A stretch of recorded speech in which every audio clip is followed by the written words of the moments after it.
Hi friends, మీకు ఈ video నచ్చితే లైక్ చేయండి, సబ్స్క్రైబ్ చేయండి. భూమితో మాట్లాడిన గగన్ చాలా సంతోషంగా తిరుగుతూ ఉంటాడు.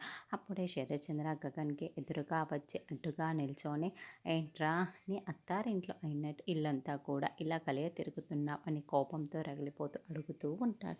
ఇది నా ఇల్లు అని శరత్చంద్ర అంటే, తెలుసు నీ ఇంటి గేటును కూడా టచ్ చేయలేనన్నా నీ ఫీలింగ్ దాటి నేను నీ ఇంట్లో అడుగుపెట్టాను అని గగన్ అంటే, నువ్వు భూమి కోసమే వచ్చావని నాకు తెలుసు అని శరత్చంద్ర అంటాడు.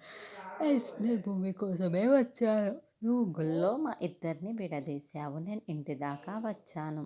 ఒక్కసారి భూమి తన గుండెల్లో నేను నన్నాన్ని నిజం చెబితే నేను ఎవ్వరూ ఆపలేరు అని గగన్ చెబుతాడు. దాంతో శరత్చంద్ర ఎక్కువగా కలలు కనకు, భూమి నా కూతురురా, ఎప్పటికీ నిన్ను ప్రేమించదు, నిన్ను ప్రేమించనివ్వను అని శరత్చంద్ర చెబుతూ ఉంటే, దూరం నుంచి భూమి ఇదంతా వింటూ చాలా బాధపడుతూ ఉంటుంది. శరత్చంద్ర అలా మాట్లాడటంతో గగన్ బాధపడుతూ, నేను ప్రాణంగా ప్రేమించే భూమి నిజంగానే నీ కన్న కూతురే అయితే నేను ప్రాణమైనా వదిలేస్తానేమో, కానీ భూమిని మాత్రం ప్రేమించాను అని గగన్ చెప్పటంతో భూమి చాలా చాలా ఏడుస్తూ గగన్ మాటల్ని వింటూ ఉంటుంది.